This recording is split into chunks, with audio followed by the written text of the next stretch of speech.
he was just steps away from changing the course of history. A courageous and calculated German officer planned to assassinate Adolf Hitler with a bomb, yet he failed by mere seconds. This is the story of Claus von Stauffenberg and Operation Valkyrie, the secret plan that could have ended World War II that very morning. Claus Philipp Maria Schenkgroff von Stauffenberg was born on November 15, 1907, in Jettingen, Germany, into an aristocratic family with a strong military tradition. From an early age, he was raised with values of discipline, honor, and service to the nation. He demonstrated intellectual skill and courage, qualities that would later make him an exemplary officer.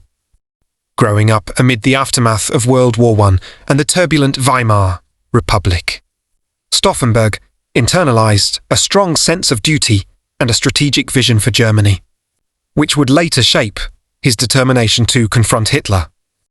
Throughout the 1930s, while serving in the army, Stauffenberg observed the rise of the Nazi regime. At first, many officers believed Hitler could restore Germany after economic and political disasters. But Stauffenberg began to see the brutality, systematic persecution, and irrational military decisions that cost thousands of lives. The cruelty and injustice gradually eroded his blind loyalty, transforming him from a compliant officer into a man who felt it was his moral duty to act against the dictator. In 1943, during campaigns in Africa and Italy, Stauffenberg suffered severe injuries. He lost part of his left arm, his left eye, and 3 fingers of his right hand in an artillery explosion. What could have ended his military career instead strengthened his resolve. In addition to his physical and moral strength, Stauffenberg meticulously studied every aspect of the army's hierarchy and operations, gaining the trust of Hitler and his officers. This strategic position would become crucial for the conspiracy. He understood that the plan would require absolute precision, extreme courage, and detailed knowledge of the dictator's routines. Every detail from meeting schedules to the exact position of objects in the room would be critical, and any mistake could be fatal for him and his fellow conspirators. The climax of the story took place on July 20, 1944, at the Wolfschanz, Hitler's fortified headquarters in East Prussia. Stauffenberg carried a briefcase containing a precise bomb designed to kill the dictator. Every step toward the meeting room was filled with tension. He knew that any wrong move could expose him and cost him his life. The room was packed with high-ranking officers, all confident and unaware that the fate of Germany was about to be decided there. When Stauffenberg placed the briefcase under the table, strategically near Hitler, he discreetly left the room. At 12:42 p.m., the bomb exploded. The room was partially destroyed. Several officers died instantly, while others were severely injured. For Stauffenberg, it seemed the plan had worked, but fate intervened. The briefcase had been accidentally moved, and Hitler survived with only minor injuries. Seemingly insignificant detail changed the course of history, turning an act that could have ended the war into a deadly failure in the following minutes. Stauffenberg flew to Berlin to initiate the second phase of Operation Valkyrie, mobilizing troops, arresting Nazi officers, and taking control of the city. Every decision was critical, every movement counted. Yet Hitler's regime, supported by loyal officers, reacted quickly. The conspiracy began to crumble, and the conspirators realized that victory had slipped away by mere seconds that would cost the lives of many. After the failure, Stauffenberg and his allies were swiftly arrested and executed. Other conspirators suffered torture, imprisonment, and rapid execution.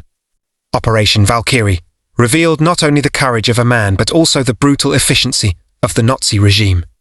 The episode showed that even within the German army, resistance existed, but the repressive machine was lethal and precise.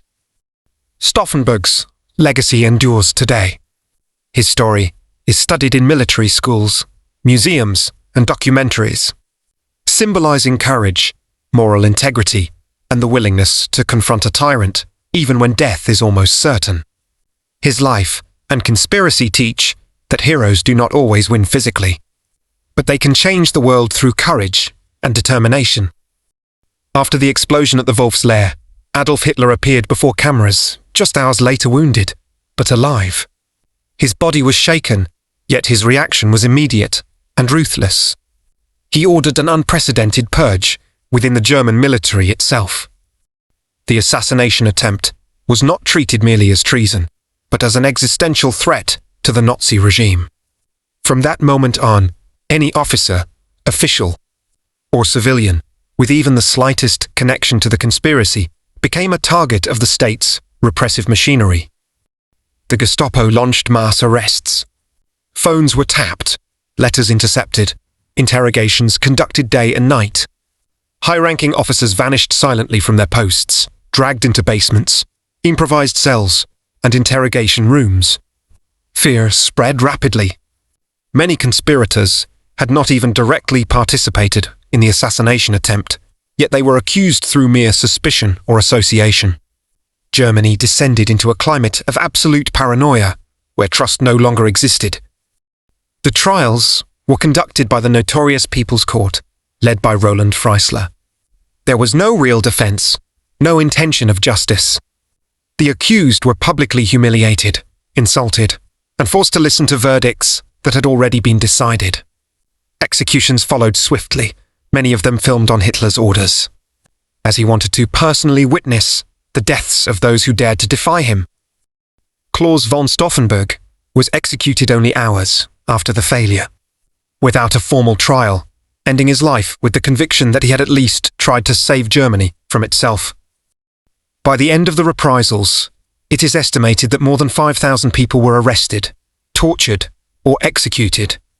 Operation Valkyrie failed militarily, but it revealed something the regime desperately tried to conceal. Hitler did not rule with unanimous support. There was resistance even within his own officer corps. And for that very reason, the repression was so brutal. Had the briefcase remained just a few centimeters closer to Hitler, the history of the 20th century might have been radically different. The conspirators planned to use the Nazi regime's own emergency structures to seize control of the government, arrest SS leaders, and immediately begin surrender negotiations with the Allies. The goal was not merely to kill Hitler, but to end the war before Germany was completely destroyed. Historians widely agree that Hitler's death in July 1940 would likely have accelerated the end of the war in Europe. Millions of lives, both soldiers and civilians, could have been spared.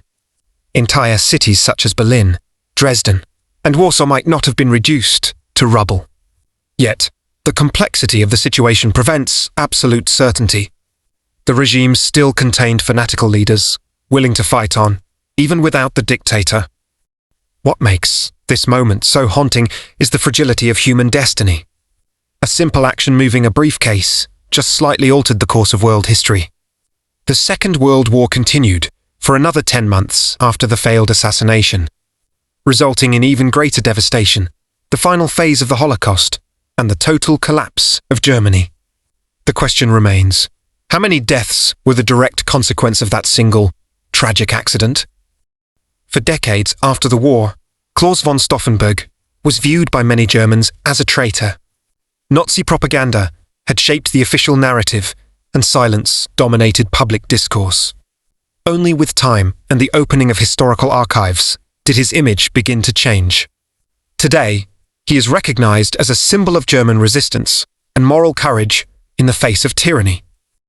Memorials, books, films, and military studies examine his life not as that of a flawless hero, but as a man who chose to act when obedience had become complicity.